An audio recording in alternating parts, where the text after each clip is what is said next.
Hi friends, welcome to our channel. నమస్తే అండి.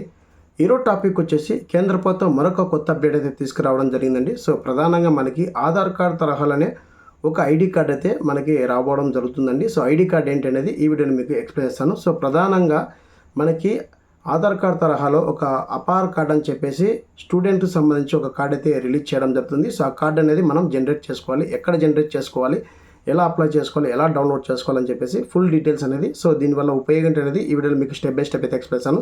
So ప్రధానంగా మనకి జాతీయ విద్యా విధానం 2020లో భాగంగా ఇండియా అంతటా విద్యార్థుల కోసం ఈ సరికొత్త ఐడి కార్డును ప్రారంభించాలని దేశంలో ఉన్నటువంటి పౌరులందరికీ ఆధార్ కార్డు ఏ విధంగా అయితే ఇచ్చిందో 2012లో అదేవిధంగా విద్యార్థులందరికీ ఈ అపార కార్డు అనేది ఇవ్వాలని చెప్పేసి ఇక్కడ మనకి కేంద్ర ప్రభుత్వం అయితే జారీ చేయడం జరిగిందండి. సో ఈ అపార కార్డ్ అనేది మనకి national one student ID registration అని చెప్పేసి మనకి ఇక్కడ ఇవ్వడం జరిగింది.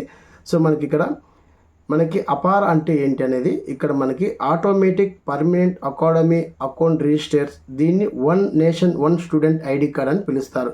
సో ఈ కార్డ్ అనేది భారతదేశంలో ఉన్నటువంటి ప్రతి ఒక్క పౌరుడికి అంటే ప్రతి ఒక్క స్టూడెంట్కి ఇవ్వాలని చెప్పేసి కేంద్ర ప్రభుత్వం అయితే ఇవ్వడం జరిగింది.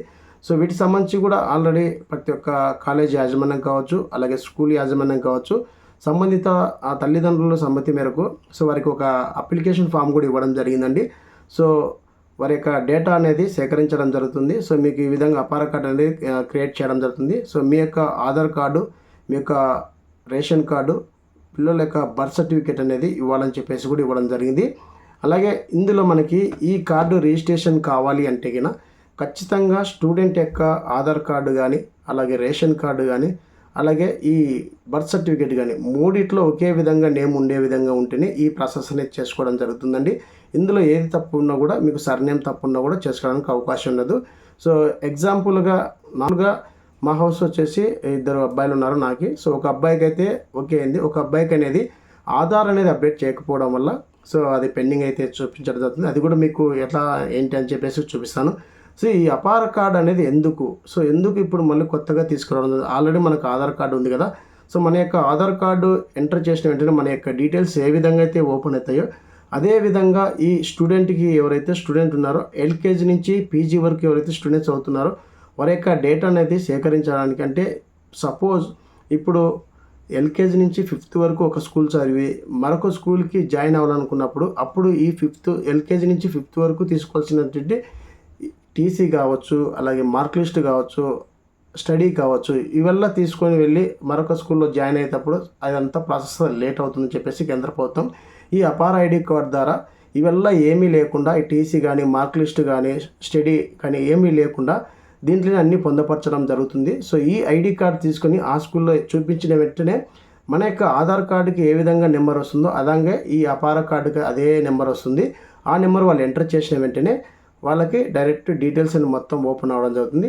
సింపుల్గా వర్క్ అవుతుందని చెప్పేసి ఈ విధంగా మనకి ఈ అపార ఐడి కార్డ్ అని ఎల్కేజీ నుంచి పీజీ వరకు అయితే మనకి డేటా అనేది సేకరించడం జరుగుతుంది. ఆల్మోస్ట్ అందరికీ ఇది ఇన్ఫర్మేషన్ కూడా ఇవ్వడం జరిగింది. సో ప్రధానంగా కాలేజ్ యాజమాన్యం కావచ్చు, అలాగే పాఠశాల యాజమాన్యం కావచ్చు, వాళ్ళు సంబంధిత పేరెంట్స్కి అనేది తల్లిదండ్రులకు అనేది ఇన్ఫర్మేషన్ ఇవ్వండి. మీ యొక్క స్టూడెంట్ యొక్క డీటెయిల్స్ అనేది ఆధార్ కార్డు, అలాగే బర్త్ సర్టిఫికేట్, రేషన్ కార్డు, అలాగే మదరు అలాగే ఫాదర్ యొక్క ఆధార్ కార్డులు కూడా ఇవ్వాలని చెప్పేసి కూడా అవ్వడం జరిగింది. ఒక అప్లికేషన్ ఇవ్వడం జరిగింది, అందులో సైన్ చేసి ఇవ్వడం కూడా మనకు జరిగిందండి. ఇక్కడ అన్ని కరెక్ట్గా ఉంటే మనకి ఈ కార్డు అనేది జనరేట్ అవ్వడం జరుగుతుంది. ఇది ఎక్కడ చేయడానికి అవకాశం లేదండి. ఓన్లీ సంబంధిత స్టూడెంట్ ఎవరైతే ఏ స్కూల్లో అయితే చదువుతున్నారో, అలాగే ఏ కాలేజీలో అయితే చదువుతున్నారో వాళ్ళకి సంబంధించి వాళ్ళ యొక్క స్కూల్లో మాత్రమే ఈ రిజిస్ట్రేషన్ చేయడం జరుగుతుంది. వాళ్ళు చేసిన తర్వాత మనం కార్డు అనేది మనం డౌన్లోడ్ చేసుకోవచ్చు. ఎలా డౌన్లోడ్ చేసుకోవాలి ఏంటని చెప్పేసి ఈ వీడియోలో మీకు ఎక్స్ప్లెయిన్ చేస్తాను. సో ప్రధానంగా స్కూల్లో జనరేట్ చేసిన తర్వాత ఏ విధంగా డౌన్లోడ్ చేయాలి, ఎలా డౌన్లోడ్ చేయాలని చెప్పి ఈ వీడియోలో మీకు స్టెప్ బై స్టెప్ అయితే ఎక్స్ప్లెయిన్ చేస్తాను. ఫ్రెండ్స్ ఈ వీడియో అయితే ఖచ్చితంగా అయితే లైక్ చేయండి, అలాగే ఫ్రెండ్స్ అండ్ ఫ్యామిలీకి అయితే షేర్ చేయండి. మరింత రిలేటెడ్ టాపిక్ అయితే లెట్స్ గో. చూడండి ఫ్రెండ్స్, ఫస్ట్ ఆఫ్ ఆల్ మనం గూగుల్ క్రోమ్ అయితే ఓపెన్ చేసి డిజిలాకర్ అని చెప్పేసి ఇక్కడ టైప్ చేయండి. టైప్ చేసి సెర్చ్ బార్లో సెర్చ్ చేయండి. సో సెర్చ్ చేసిన వెంటనే మనకి ఒక ఆప్షన్ అయితే వస్తుంది. సో ఇక్కడ మనకి ఫస్ట్ ఆప్షన్ అనేది క్లిక్ చేయండి. సో క్లిక్ చేసిన వెంటనే మనకి వెబ్సైట్కి అయితే వెళ్ళడం జరుగుతుంది. ఇక్కడ మనకి డిజిలాకర్ సంబంధించి ఎవరైనా సైన్ ఇన్ అయితే కన్నా డైరెక్ట్ సైన్ ఇన్ కావచ్చు, లేదంటే ఇక్కడ మనకి సైన్ అప్ అనేది కదా. సో మీరు ఎప్పుడు ఇదివరకు ఏమైనా లాగిన్ అయితే కన్నా డైరెక్ట్ లాగిన్ అవ్వచ్చు. లేకుంటే కానీ ఇక్కడ సైన్ అప్ అయిన తర్వాత ఇక్కడ మనకి సైన్ ఇన్ క్లిక్ చేసిన వెంటనే 3 ఆప్షన్స్ వస్తాయి: mobile, user name, Aadhaar number అని. సో ఇక్కడ ఆధార్ నెంబర్ సెలెక్ట్ చేసుకోవాలండి. సో ఆధార్ నెంబర్ సెలెక్ట్ చేసుకునే వెంటనే ఇక్కడ ఎవరైతే స్టూడెంట్ ఉన్నారో, సో కాలేజ్ సంబంధించి కావచ్చు, అలాగే స్కూల్కి సంబంధించి కావచ్చు, స్టూడెంట్ ఉన్నారో వారి యొక్క ఆధార్ నెంబర్ అనేది ఇక్కడ ఎంటర్ చేయాలండి. సో ఆధార్ నెంబర్ అనేది ఎంటర్ చేసి నెక్స్ట్ మీద క్లిక్ చేసిన వెంటనే ఫర్దర్గా మరొక వెబ్సైట్కి అయితే వెళ్ళడం జరుగుతుంది. సో ఈ ప్రాసెస్ అంతా చేయాలంటే ఖచ్చితంగా మీ యొక్క ఆధార్ కార్డు, స్టూడెంట్ యొక్క ఆధార్ కార్డు, అలాగే రేషన్ కార్డు, అలాగే బర్త్ సర్టిఫికేట్లో నేమ్ అనేది అన్ని కరెక్ట్గా 3 దాంట్లో ఒకే విధంగా ఉండాలండి.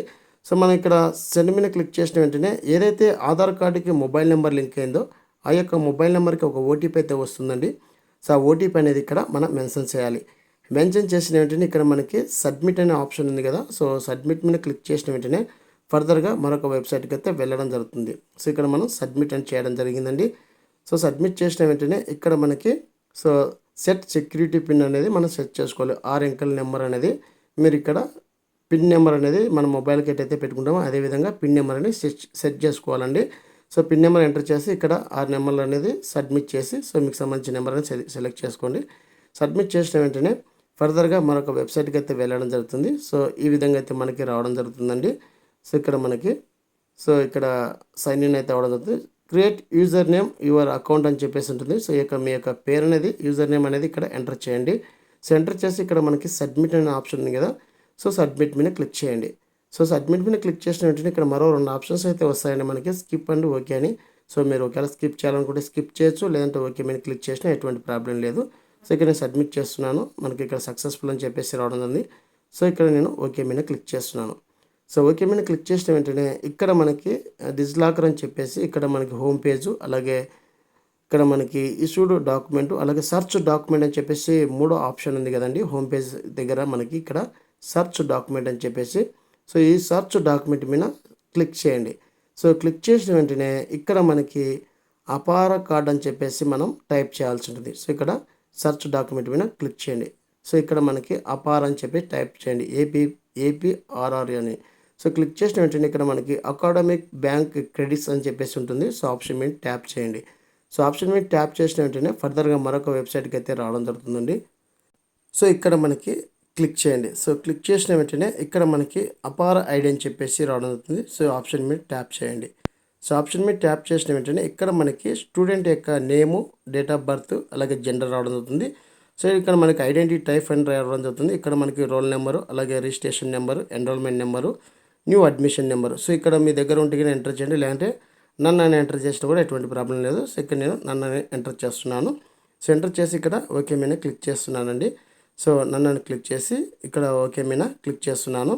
సో ఈ విధంగా సింపుల్గా మనం ఈ యొక్క కార్డు అనేది డౌన్లోడ్ కావాలంటే ఖచ్చితంగా మీకు సంబంధించి స్కూల్ కావచ్చు, అలాగే కాలేజ్ కావచ్చు, అక్కడ రిజిస్ట్రేషన్ చేస్తేనే ఈ ప్రాసెస్ అనేది చేయడం జరుగుతుంది. సో గెట్ డాక్యుమెంట్ మీద క్లిక్ చేసిన వెంటనే ఇక్కడ మనకి ఈ కార్డు అనేది ఇష్యూ అవ్వడం జరుగుతుంది.